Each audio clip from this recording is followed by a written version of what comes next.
कोणती? सांगली जागा नाही, सांगलीची जागा टसल सुरू आहे म्हणजे काँग्रेसमध्ये आणि शिवसेनेमध्ये. आता परवा तुम्ही बघितलं चंद्रराव पाटील साहेबांनी जोरदार शक्ती प्रदर्शन करून प्रवेश केलेला आहे.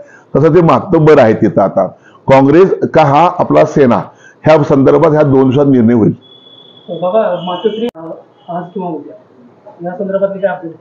या संदर्भात मला पण कल्पना आहे.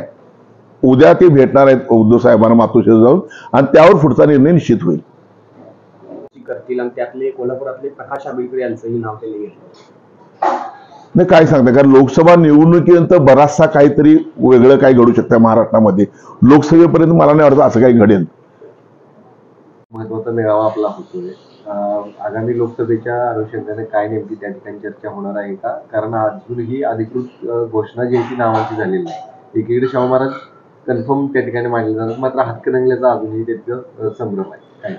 खरं तर निवडणुका हा प्रत्येक पक्षाचा आत्मा असतो आणि तयारी आमची ही कधी अशी निवडणुका लागल्यात म्हणून तयारी नसते. आमची तयारी ही आमची पहिल्या दिवसापासून आमची तयारी असते. निवडणुका संपल्या की दुसऱ्या निवडणुकी आमची तयारी असते. उद्याचा हा जो मेळावा आहे तो शिव आरोग्य सेना ही आमची अंगीकृत संघटना आहे. त्या संदर्भात काही लोकांच्या निवडी झालेल्या आहेत. त्या संदर्भात मार्गदर्शन करण्यासाठी शिवसेना नेते आणि खासदार सन्माननीय विनायक राऊत साहेब आणि शिवसेना उपनेते अरुण दुधवडकर आणि आमचे ठाणेकर म्हणजे राज्याचे प्रमुख आहेत, ही सगळी मंडळी त्यांना मार्गदर्शन करणार आणि काही नियुक्ती पत्र द्यायचे आहेत. पण येणेकरून आता हा हंगामात निवडणूक असल्या कारणाने त्या संदर्भात विनायकराव साहेब आम्हाला मार्गदर्शन तर नक्कीच ह्या लोकसभेच्या संदर्भात महाराष्ट्रातल्या होणाऱ्या निवडणुकीसंदर्भात मार्गदर्शन नक्कीच करतील आम्हाला. शिंदे गटांसोबत म्हणजे शिवसेनेसोबत गेलेले आहेत, मात्र त्यांना आता उमेदवारी मिळवण्यासाठी आटापिटा करावा लागतो. कसं पाहतो? नाही, गटाकडे गेले आहेत त्या, मी पक्षाकडे म्हणणार नाही.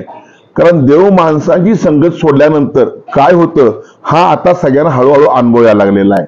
ज्या पद्धतीने मातोश्रीचा विश्वासघात झाला, ज्या पद्धतीने मतदारांचा विश्वासघात झाला, ज्या पद्धतीने शिवसैनिक जे रात्रंदिवस राबले होते त्यांचा विश्वासघात झाला, त्याला थोडं तरी त्यांना त्रास होणार नाही ह्या गोष्टींचा.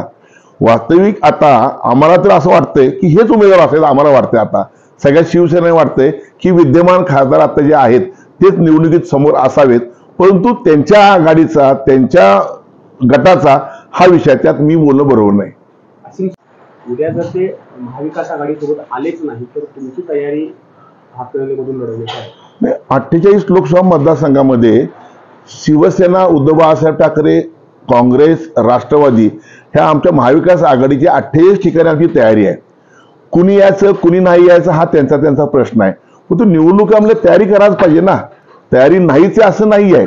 परंतु हा सर्व निर्णय राजू शेट्टी साहेबांचा, माजी खासदार राजू शेट्टी साहेबांचा निर्णय हा मातोश्रीवर होणार आहे. कारण ती जागा हातकणंगले लोकसभा मतदारसंघाची जागा ही शिवसेनेची आहे.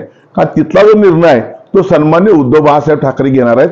त्या निर्णयावर जर तर सगळं पुढचं अवलंबून असणार आहे.